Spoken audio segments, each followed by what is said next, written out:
बोलावं लागलं. एक महत्त्वाची चर्चा होती, पण नाश्त्याचं नियोजन केलं का? तुम्ही कमी हळू नको बोलत जाऊ, नाही मला डाऊट करतील दादा. कोण विचारतंय? बच्चू कडूंनी जो विषय घेतलेला आहे तो अतिशय महत्त्वाचा आहे, शेतकऱ्यांच्या हिताचा आहे. अधिवेशनामध्ये आम्ही सर्वजण तो विषय मांडतच असतो. त्याच्याचबरोबर त्यांनी घेतलेली भूमिका ही आम्हाला योग्य वाटते. घेतलेली भूमिका व ज्या विचाराच्या विरोधात ते लढत आहेत व सामान्य लोकांच्या हितासाठी ते लढत आहेत, यासाठी पाठिंबा देण्यासाठी आम्ही सर्वजण त्यांना तिथं भेटण्यासाठी जाणार आहोत आणि आम्ही आमच्या पक्षाच्या वतीने त्यांना पाठिंबा त्या ठिकाणी देणार आहोत.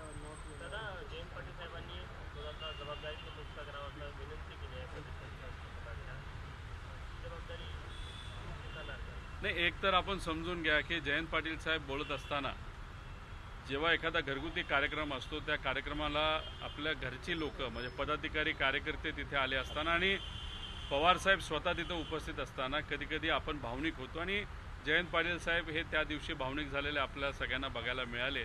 7 वर्ष झालं एक महत्त्वाची भूमिका आणि जबाबदारी ते पार पाडत आहेत. त्यांच्या अध्यक्षतेखाली आपल्या पक्षाला यश मिळालं. कधी कधी अपयश असतं, पण अपयश हे फक्त एका व्यक्तीमुळे असतं असं नाही, बऱ्याच काही गोष्टी त्याला जबाबदार असतात. त्यामुळे त्यांनी तिथं वक्तव्य केलं असलं तरी त्यांनी काय त्यांचा राजीनामा पवार साहेबांना तिथं दिलेला नाही. ते भावनिक झाले आणि भावनिकच्या भरात ते बोलले असं आपल्याला म्हणावं लागेल. शेवटी निर्णय जयंत पाटील साहेब, पवार साहेब, सुप्रियाताई देशमुख साहेब, तसंच आव्हाड साहेब, हे सर्व मोठे टोपे साहेब, सर्व नेते बसून पार्टीचं भवितव्य कसं असावं, कशा पद्धतीने पार्टीची संघटना असावी या बाबतीत ते योग्य असा निर्णय देतील असं आम्हा सगळ्यांना वाटतं. पण त्यानंतर ते जास्त सक्रिय झालेले दिसत आहेत जयंत पाटील, तर ती एक भूल होती का हा एक प्रश्न आहे.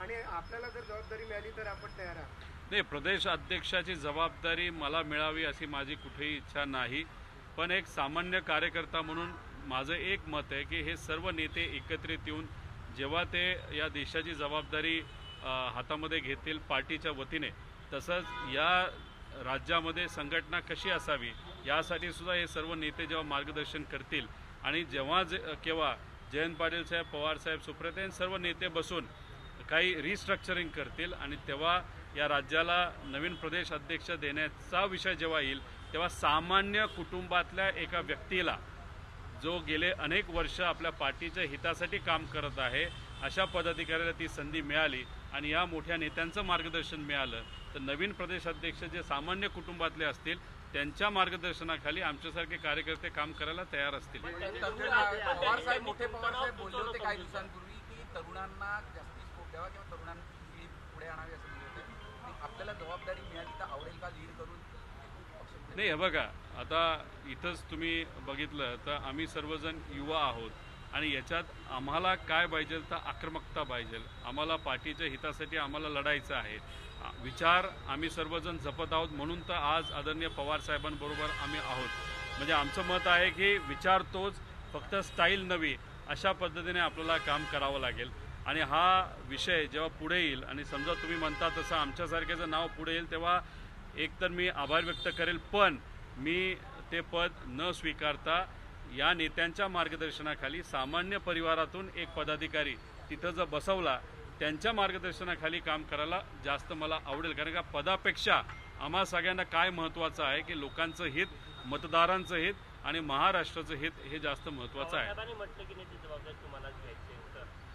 हे बघा, मी तुम्हाला हेच सांगतोय, सुरुवातीपासून गेले अनेक वर्ष आम्ही काम करत असताना आमचं मत एवढंच आहे. मी जिल्हा परिषद सदस्य होतो तेव्हा सत्ता ही राष्ट्रवादीची पुण्यामध्ये होती, तेव्हा मी पद कुठलं घेतलं नाही.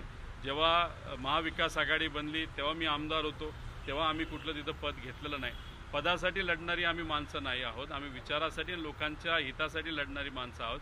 त्यामुळे पवारसाहेबांनी असं एखादा प्रस्ताव पुढे आणला जे कदाचित पवारसाहेब आणणार नाहीत, कारण का पवारसाहेबांना सुद्धा माहिती आहे की माझ्या मनामध्ये काय, लोकांच्या मनामध्ये काय. एक सामान्य परिवारातून एक निष्ठावंत पदाधिकाऱ्याला ती संधी द्यावी अशी पुनश्च एकदा मी त्यांना त्यावेळेस विनंती जयंत पाटील साहेबांना, ताईंना आणि सर्व नेत्यांना करेल. राज ठाकरे आणि मुख्यमंत्री देवेंद्र फडणवीस यांची भेट होण्याची शक्यता आहे. दोघेही नेते एका हॉटेलमध्ये पोहोचलेले आहेत. बघा, राज ठाकरे साहेबांना मी विनंती एक नागरिक म्हणून करेल, गेल्या काही दिवसामध्ये राज ठाकरे साहेब आणि उद्धव ठाकरे साहेब एकत्र येतील अशी चर्चा होती. आता त्यांच्या परिवारामध्ये आपण जर बघितलं तर दुर्दैवाने मोठ्या प्रमाणात कटुता होते.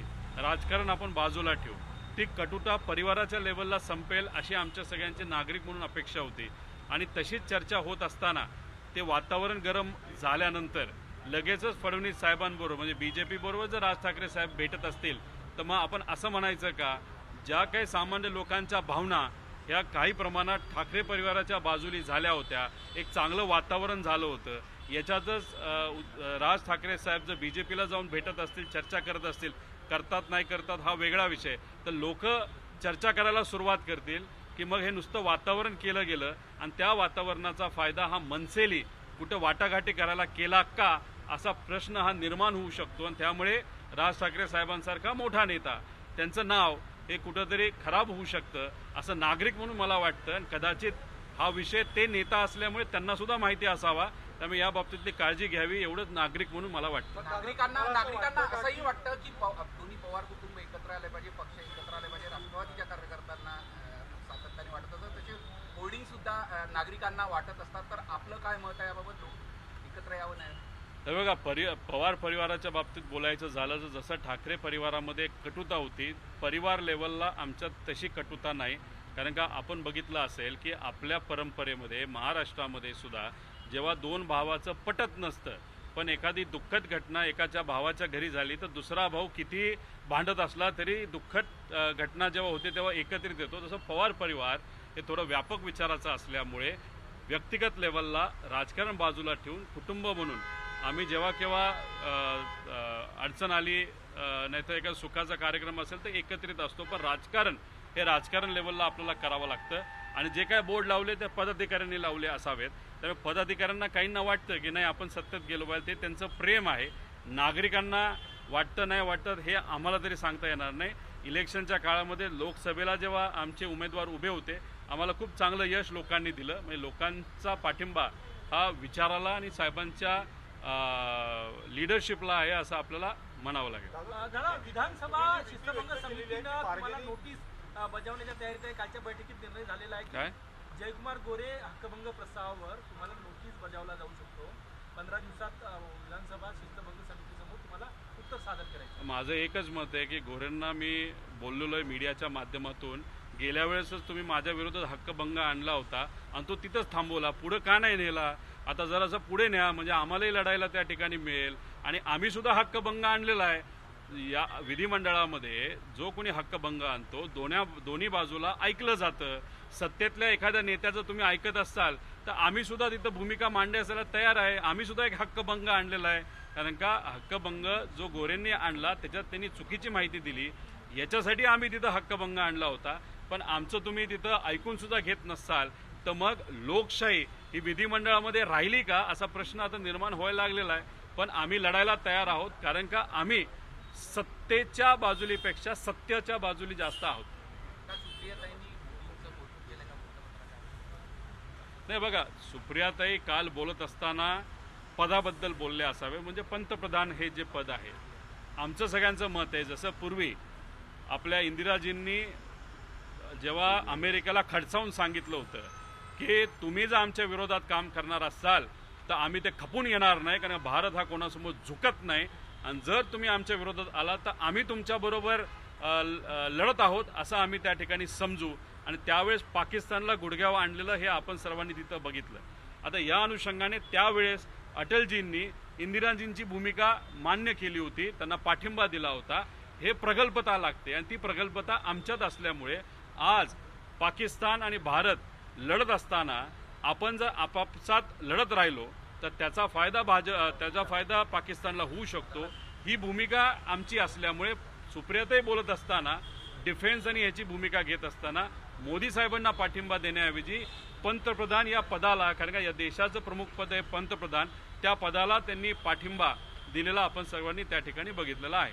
दादा, एवढं सगळं असताना अमेरिकेचा जो आर्मी डेचा कार्यक्रम होता त्यामध्ये अमेरिकेनं पाकिस्तानच्या लष्कर प्रमुखांना प्रमुख पाहुणे म्हणून बोललेला आहे. एका प्रकारे अमेरिकेनं भारताला इशाराच दिलेला आहे. बघा, एक नागरिक म्हणून आम्हाला दुःख काय झालं की जेव्हा आपले जे डिफेन्स फोर्सेस आहेत ज्याच्यात आर्मी, एअरफोर्स, नेव्ही ह्या सगळ्यांनी मिळून आणि आपल्या सरकारने पाकिस्तानला धडा शिकवला होता. एका लेवलपर्यंत आपण आलो होतो यंदा. पण याच्यातच ट्रम्प त्यांचं एक स्टेटमेंट आलं की पाकिस्तानला आम्ही फोन केला आणि भारताला फोन केला आणि सांगितलं गप बसा, माघार घ्या, नाहीतर तुमच्या उत्पादनावर आम्ही टॅक्स लावू. आणि त्यानंतर अचानक इथं आपण सीज फायर झालं. म्हणजे ट्रम्प बोलले आणि सीज फायर झालं. तर आमचं असं मत होतं की पंतप्रधान साहेबांनी खडसावून सांगायला पाहिजे होतं की असला काय फोन आला नव्हता, असलं काय सांगितलं नव्हतं, उगाच अमेरिकेला आमच्या नादी लागू नये, आम्हाला एक अभिमान वाटला असता. पण आत्तापर्यंत पंतप्रधान साहेबांकडनं अजूनपर्यंत त्या बाबतीत काही वक्तव्य आलेलं नाही. आणि याच्यातच जर अमेरिका तिथं 4 जुलैला पाकिस्तानला बोलवत असेल, पाकिस्तानचं स्वागत करत असेल आणि आपल्याला जर त्या ठिकाणी एक वेगळी आपल्याबद्दलची वेगळी भूमिका मांडत असेल तर हे परवडणारं नाही. धंदा थोडा बसला तरी चालेल, पण स्वाभिमान हा आपल्या सर्वांसाठी महत्त्वाचा. अमेरिकेला सुद्धा कुठेतरी आपल्याला दाखवून द्यावं लागेल की भारत कोणासमोर झुकत नाही, ही दाखवण्याची आज जरूरत आहे. पण दुर्दैव असं भाजपच्या कुठल्याही कार्यक्रमामध्ये सिंदूर ऑपरेशनचं राजकारण केलं जातं. त्याच्याबद्दल भूमिका घेत असताना राजकीय भूमिका मांडली जाते. असं कुठं ते दाखवलं जातं की भाजपचे नेते बंदूक घेऊन पाकिस्तानबरोबर लढायला गेले होते. म्हणजे ही जी राजकीय भूमिका भाजपच्या नेत्यांकडनं आज राजकीय व्यासपीठावर घेतली जाते ती तरी बंद झाली पाहिजे. आणि अमेरिकेला थडसावून सांगितलं पाहिजे की तुम्ही जे सांगितलं होतं की आम्हाला फोन केला ना आम्ही शांत बसलो, हे अजिबात तिथं घडलं नाही. आणि हे जे पाकिस्तान आणि टेररिझमला तुम्ही तिथं मदत करत आहात, त्यांचं स्वागत तुम्ही अमेरिकेत करत आहात. आमच्याबरोबर धंदा तुम्हाला करायचा असेल, भारताबरोबर तुम्हाला काम करायचं असेल तर पाकिस्तानला घरी बसवा, हे ठणसावून आज देशाच्या नेत्याने सांगितलं पाहिजे असं आमचं सगळ्यांचं मत आहे. संजय राठोड यांच्यावरती आरोप लागत आहेत, काही विशिष्ट अधिकाऱ्यांवरती जी केली त्यांच्या नियुक्त्या केल्या, काय म्हणतो कोण?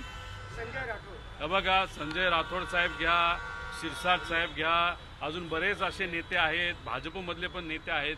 फक्त एकाच व्यक्तीचा विषय कशाला घेता, असे अनेक तुम्हाला लाईन लागेल की हे सर्व नेते भ्रष्टाचार तिथं करत आहेत, बदलीच्या बाबतीत भ्रष्टाचार करत आहेत आणि कामाच्या बाबतीत भ्रष्टाचार करत आहेत. देवेंद्र फडणवीस साहेब 3 दिवसापूर्वी काय बोलले होते की या सरकारमध्ये जो कोणी भ्रष्टाचार करेल त्याच्यावर आम्ही बघून घेऊ. अहो, ज्यांच्या विरोधात भ्रष्टाचारांचे आरोप तुम्ही केले होते तेच आज तुमच्याबरोबर तिथं बसलेले आहेत. आणि आज सत्तेमध्ये, सरकारमध्ये असे अनेक भ्रष्ट नेते आहेत की आज भ्रष्टाचार करत आहे, पण त्याबद्दल तुम्ही काहीच करत नाही. त्यामुळे ह्या सरकारमध्ये काय सुरू आहे ते एकमेकाची पाठ राखण करणं सुरू आहे, बाकी दुसरंही काय नाही. लोकांचं हित कुठेही मनामध्ये ठेवलं जात नाही. सगळ्यांचे धन्यवाद. देश विदेशातील प्रत्येक घडामोडींचे लाईव्ह अपडेट मिळवण्यासाठी आता साम टीव्हीच्या सर्व सोशल मीडिया प्लॅटफॉर्मला लाईक, फॉलो आणि सबस्क्राईब करा. तसंच सर्व नोटिफिकेशनसाठी बेल आयकॉन प्रेस करायला विसरू नका.